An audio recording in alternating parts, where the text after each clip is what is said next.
Hola, palabra de vida. Estoy tan emocionado con lo que Dios está haciendo con nuestra iglesia. La semana pasada fue una bendición para nuestra familia. Pudimos estar juntos, adorando juntos, escuchando de la palabra juntos y orando juntos. Y yo sé también que ha sido una bendición para ustedes. Yo recibí fotos de familias que estaban adorando juntos y eso es tan hermoso para ver. A la misma vez estaba adorando con nuestra familia y empecé a llorar poquito en uno de los cantos pensando en el momento que hay diferentes personas o diferentes familias reunidos en sus casas con una diferencia de mías o quizás de ciudades de diferencias y todos nosotros a la misma hora adorando a nuestro Dios en nuestros hogares, escuchando de la palabra y también orando juntos. Y eso fue tan emocionante para mí y le doy gloria a Dios. También les quiero dar gracias a todos que compartieron el video. Muchos lo compartieron por medio de text message y también por el Facebook. Ha sido una bendición. Nosotros, si todos llegaran a la iglesia, tenemos alrededor de 50 a 60 personas, incluyendo a niños. Hermanos, la última vez que vi el canal de nuestra iglesia en YouTube, el video de la semana pasada tenía más de 180 views. Algo que ni podía imaginar. Estoy asombrado con lo que Dios está haciendo. Hay personas, no nomás en Estados Unidos, que escucharon de ese sermón, sino también en otras naciones. Dios es bueno. Y les quiero decir a todos que gracias por ver los videos. Si están viendo esto, gracias a todos los que vieron el video la semana pasada. Y que Dios los bendiga en el nombre de Cristo. La semana pasada hablamos sobre la oración y la importancia de la oración. Y lo que yo quiero hablar hoy es a lo central de la oración, y no nomás de la oración, pero también de la vida cristiana, en todo aspecto. Quiero hablar sobre el Evangelio y la importancia de entender el Evangelio correctamente y claramente. Y muchos de nosotros tenemos que regresar y entender el Evangelio otra vez.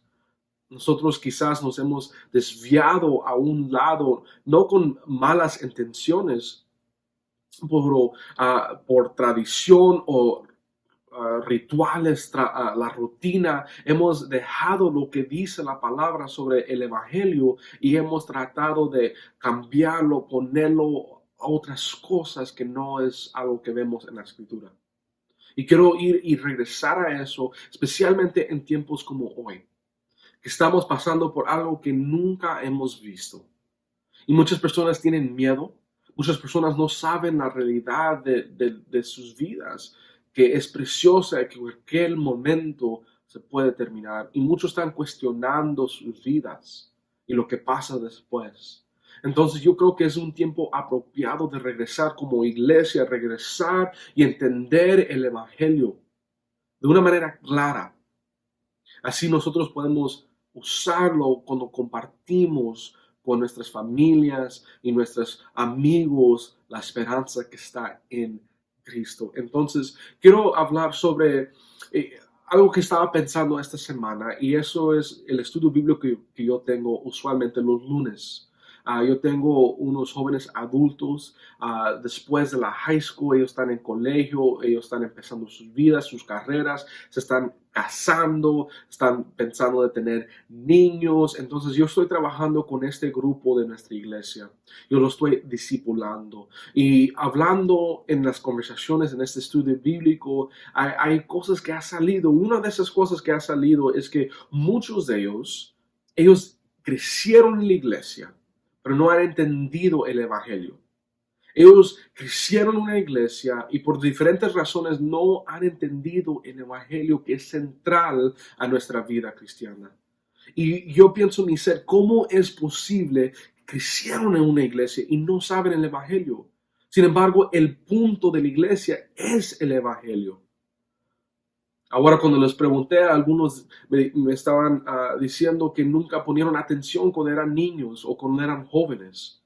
Y hasta hoy, que son más maduros, que son adultos, están pensando en lo que es importante y ahora entienden. Y ese es un grupo, pero también hay otro grupo que me dicen, pastor, sabes que estoy buscando y no me recuerdo de nada de que me estaban enseñando el evangelio.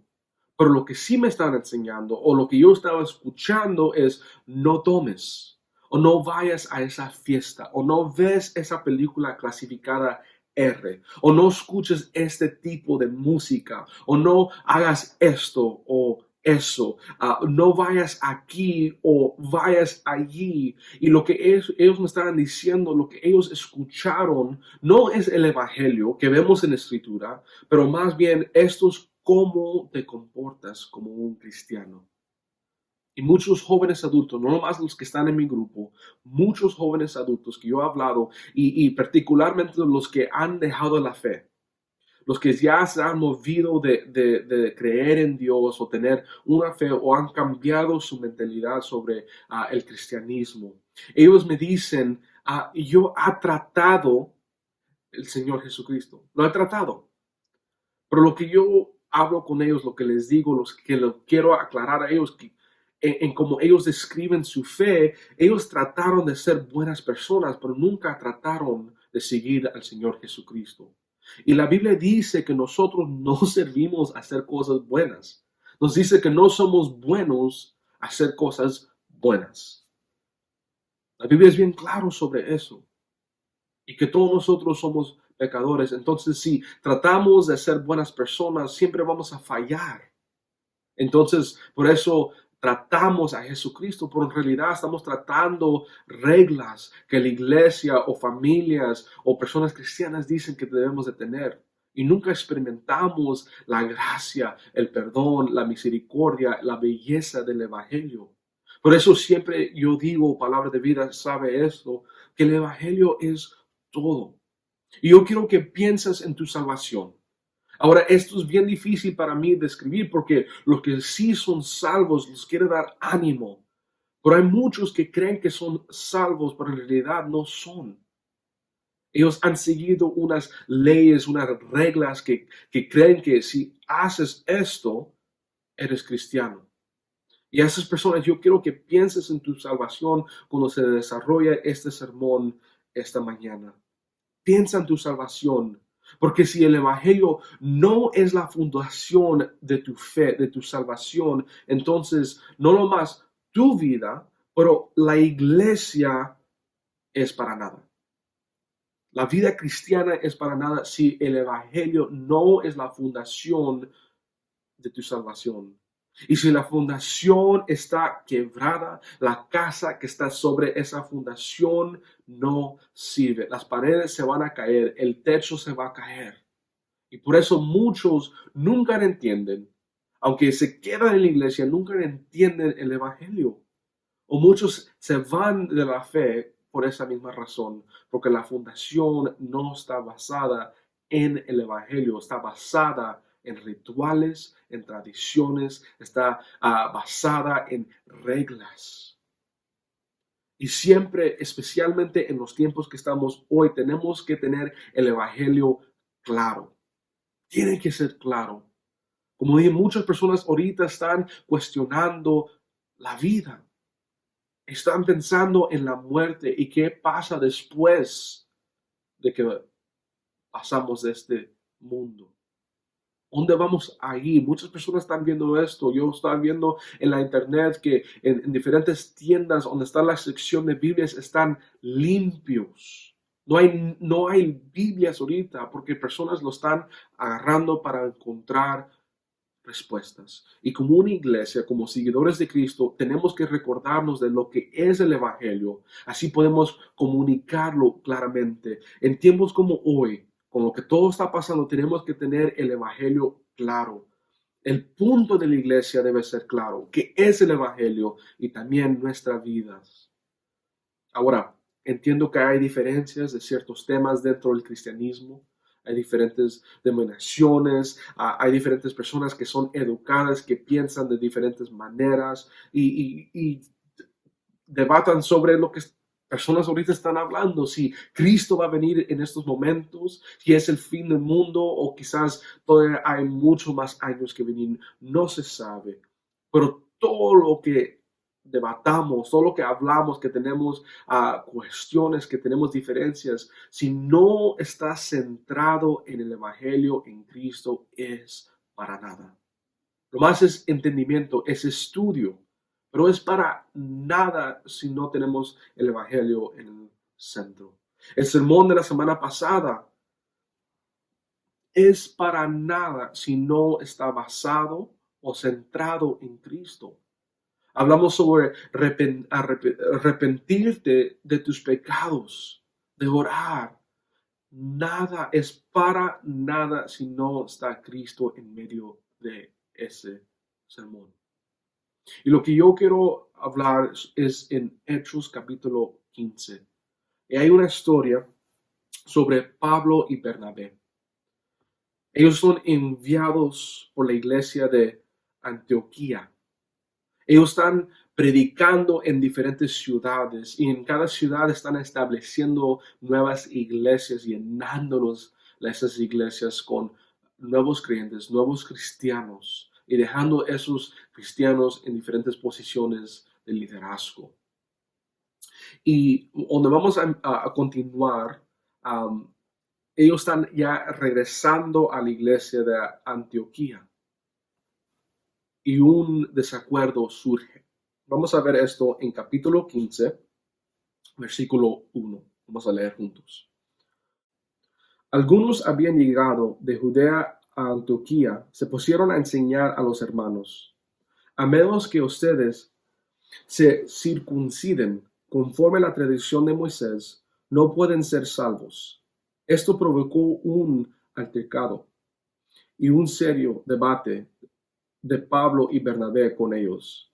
Entonces se decidió que Pablo y Bernabé y algunos otros creyentes subirán a Jerusalén para tratar este asunto con los apóstoles y los ancianos. Enviados por la iglesia, al pasar por Fenicia y Samaria, contaron cómo se habían convertido los gentiles. Estas noticias llegaron de alegría a todos los creyentes. Al llegar a Jerusalén, fueron muy bien recibidos tanto por la iglesia como por los apóstoles y los ancianos, a quienes informaron de todo lo que Dios había hecho por medio de ellos. Entonces intervinieron algunos creyentes que pertenecían a la secta de los fariseos y afirmaron: es necesario circuncidar los gentiles y exigirles que obedezcan la ley de Moisés. Para los que están saliendo del judaísmo, eso era algo bien difícil porque rituales era algo bien importante en su cultura, en su vida diaria. Mira, para hacer sentido de lo que está pasando aquí, Dios le dijo a Abraham que por medio de sus descendientes, ellos van a ser una bendición a diferentes naciones, a todas las naciones. Y si hay alguien que quiere seguir el Dios de Israel, ellos también tenían que seguir las mismas leyes que los judíos seguían. Y eso incluían circuncisión y también seguían las leyes morales que vamos a explicar ahorita y también las leyes rituales. Ahora, las leyes morales, piensa los 10 mandamientos. Eso es como Dios quiere moralmente que actúas. Y luego hay leyes rituales por diferentes razones. Entre estas leyes rituales está la circuncisión, está diferentes leyes de lavar tu cuerpo, tus manos, lo que es puro, lo que no es puro, lo que está bien para comer y lo que no está bien para comer. Esos son parte de los rituales que ellos tenían. Y los cristianos aquí en la iglesia de Antioquía eran gentiles, no eran judíos, eran gentiles como tú y yo, y tenían diferentes culturas y diferentes prácticas en cómo ellos actuaban. Los judíos decían que ellos tenían que básicamente ser judíos primero para tener salvación. Ellos tenían que dejar las maneras que ellos actuaban como gentiles y tenían que hacerse como judíos. Tenían que tener circuncisión, tenían que seguir todas las leyes de rituales que hemos visto, también las leyes morales. Y Pablo y Bernabé, que están escuchando eso, no están entendiendo nada de esto. Entonces ellos los llevan a Jerusalén, que ahora se llama el Concilio de Jerusalén, para hablar sobre esto. Ellos debataron esta pregunta: ¿hay algo más que tenemos que hacer arriba de fe y gracia para recibir salvación? Están debatiendo las leyes rituales, no las leyes morales. Y hay una diferencia, quiero que ustedes entiendan eso. Versículo 6. Los apóstoles y los ancianos se reunieron para examinar este asunto. Después de una larga discusión, Pedro tomó la palabra. Hermanos, ustedes saben que desde un principio Dios me escogió de entre ustedes para que por mi boca los gentiles oyeran el mensaje del Evangelio y creyeran. Dios, que conoce el corazón humano, mostró que los aceptaba dándoles el Espíritu Santo, lo mismo que a nosotros, sin hacer distinción alguna entre nosotros y ellos, purificó sus corazones por la fe. Entonces, ¿por qué tratan ahora de provocar a Dios poniendo sobre el cuello de ellos discípulos un yugo que ni nosotros ni nuestros antepasados hemos podido soportar? No puede ser, más bien como ellos, creemos que somos salvos por la gracia de nuestro Señor Jesucristo. Pedro tiene dos argumentos aquí. El primero está diciendo que él predicó el evangelio a Cornelio, un soldado romano. Y él, al escuchar, recibió salvación y también recibió el Espíritu Santo. Y no tuvo que agregarle nada más. No le tuvo que decir, ¿sabes qué? No puedes comer bacon ya. Él dijo que él pudo ver el poder del Señor Jesucristo sin agregar nada. Y su segundo argumento es: ¿cómo vamos a esperar que los gentiles siguen estas leyes si nosotros mismos, ni los padres, ni los antepasados lo han podido hacer? ¿Cómo vamos a expectar a estos gentiles a hacer algo que nosotros mismos no podemos hacer? Entonces, lo que yo siempre le digo a la iglesia, palabra de vida, ustedes ya saben, la ley. La ley que nosotros tenemos, la ley moral y también la ley ritual, fue dada a nosotros no para salvarnos, pero para enseñarnos que no hay salvación en nosotros. La ley fue dada para que nosotros podamos entender que no podemos salvarnos nosotros mismos. Viendo una de las leyes, yo puedo hablar claramente y voy a hablar claramente, voy a ser honesto con ustedes. Espero que ustedes abran su corazón, piensen en su vida y sean honestos con ustedes mismos. Porque como yo, ustedes también son mentirosos. Yo soy un mentiroso. Todos nosotros mentimos todo el tiempo. Somos mentirosos por naturaleza. Tenemos eso entre nosotros de tratar de cubrirnos. También yo he codiciado. Me ha gustado, para ser honesto, se oye horrible, pero es la verdad. Me ha gustado cuando malas cosas le pasan a malas personas. O me he frustrado cuando algo bueno le ha pasado a alguien que yo creo que no merece. No lo merece. Y esos son uno de esos. Uno de los 10 mandamientos, yo nunca he asesinado a nadie, pero sí, yo me he enojado con pasión, me he enojado bastantemente. Yo nunca he sido infiel con mi esposa, pero yo tengo que proteger mis ojos. Lo que quiero decir que todos nosotros hemos pecado, incluyendo su pastor.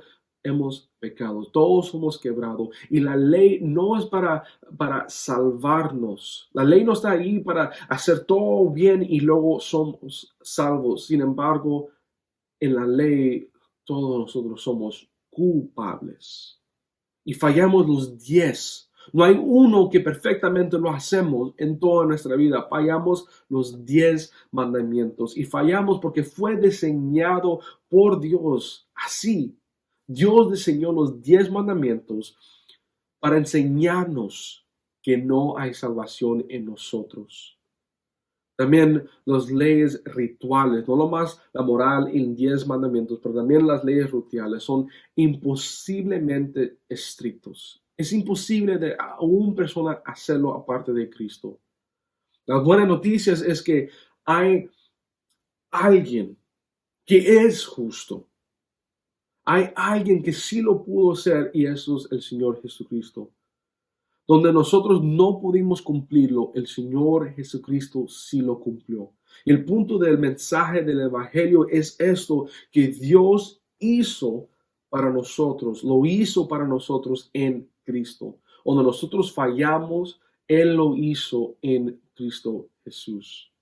Y el argumento de Pedro aquí es que Dios lo diseñó desde el principio. Dios lo hizo de esta manera. Mira lo que dice en versículo 12. Cuando terminaron, Jacobo tomó la palabra y dijo: Hermanos, escúchenme. Simón nos ha expuesto como Dios desde el principio tuvo a bien escoger de entre los gentiles un pueblo para honrar de su nombre. Con esto, concuerdan las palabras de los profetas, tal como está escrito: Después de esto volveré, reedificaré la choza caída de David, reedificaré sus ruinas y la restauraré, para que busque al Señor el resto de la humanidad, todas las naciones que lleven mi nombre. Así dice el Señor, que hace estas cosas conocidas desde tiempos antiguos. Por lo tanto, yo considero de que debemos dejar de poner trabas a los gentiles que se convierten a Dios. Jacobo usa parte del libro de Amós y también de Jeremías para explicar y demostrar su punto, que Dios dijo desde el día uno que va a tomar un nuevo hombre, un nuevo pueblo, que no tiene que ser parte de una gente étnica. Y ellos van a poder hacer y van a ser marcados, más bien dicho, con una devoción a Cristo. Ahora, esta es la respuesta de todos esos hombres, de apóstoles y ancianos a la pregunta. Pero ahora hay otra pregunta que sale y eso es cómo convivimos. ¿Cómo hay compañerismo entre estos dos grupos? Vemos que no es necesario ya tener los rituales, necesario la ley moral.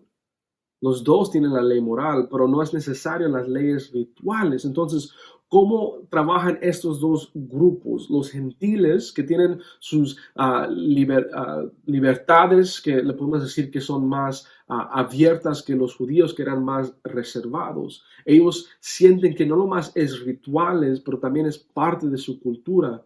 Y unas cosas que ellos hacen, los gentiles hacen, los ofenden a los judíos. Entonces, ¿cómo estos dos pueden interactuar?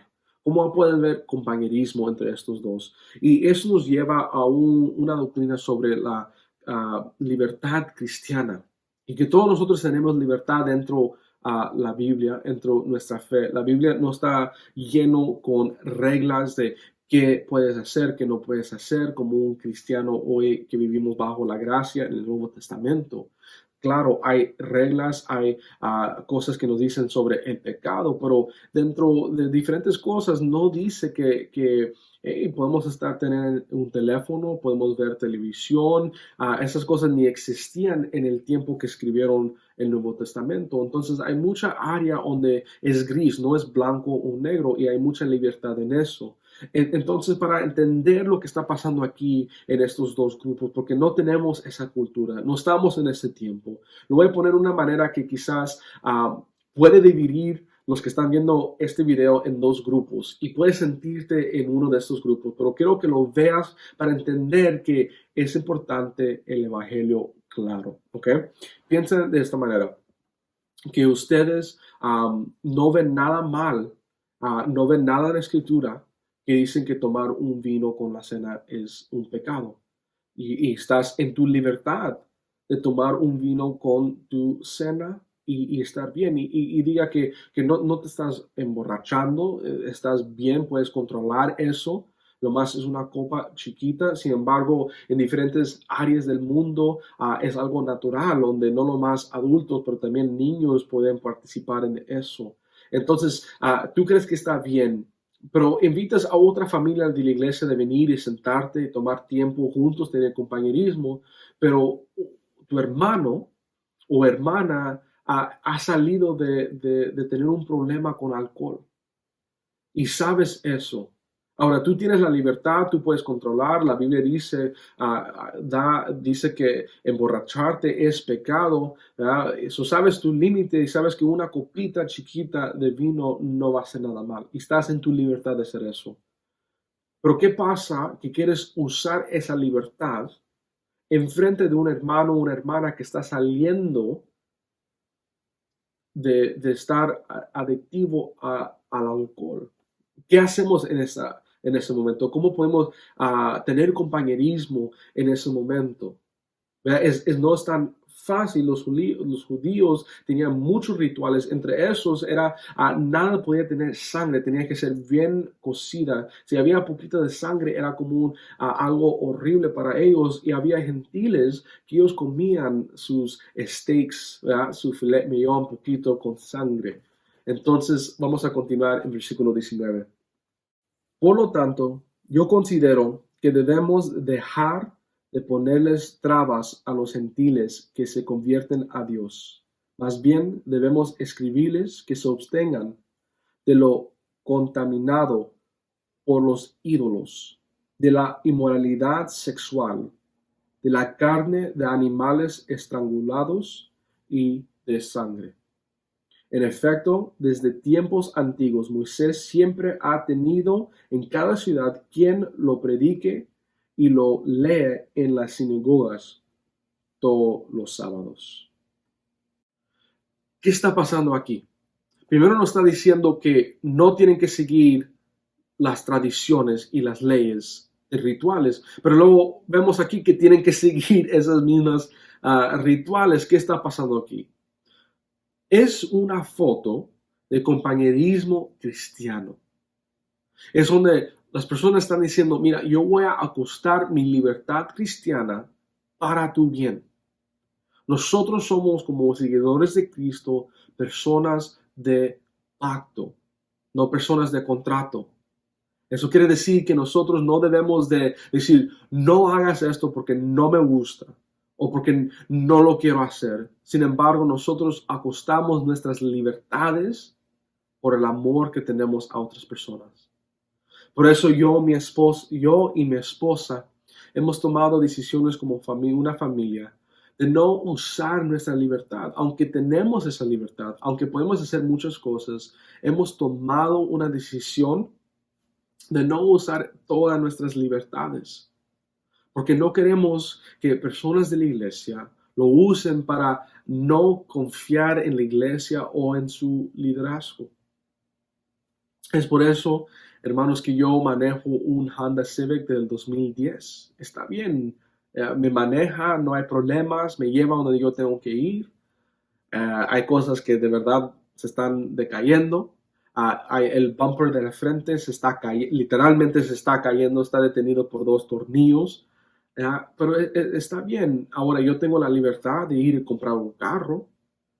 Tengo la habilidad de hacerlo, pero no lo voy a usar porque no es necesario. No tengo que manejar un carro de marca, o del año, no tengo que hacer eso. Y parte lo hago porque tengo el miedo de que lo van a usar esto. Personas que están en una posición lo van a usar para no confiar en el Señor. Esto lo hago para que no sea un tropiezo para mis hermanos y hermanas.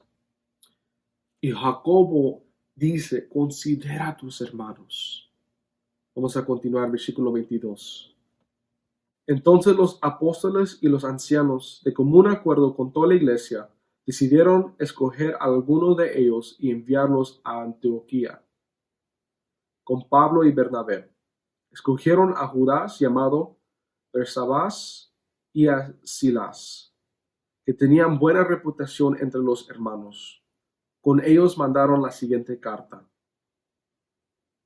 los apóstoles y los ancianos, a nuestros hermanos gentiles en Antioquía, Siria y Cilicia, saludos.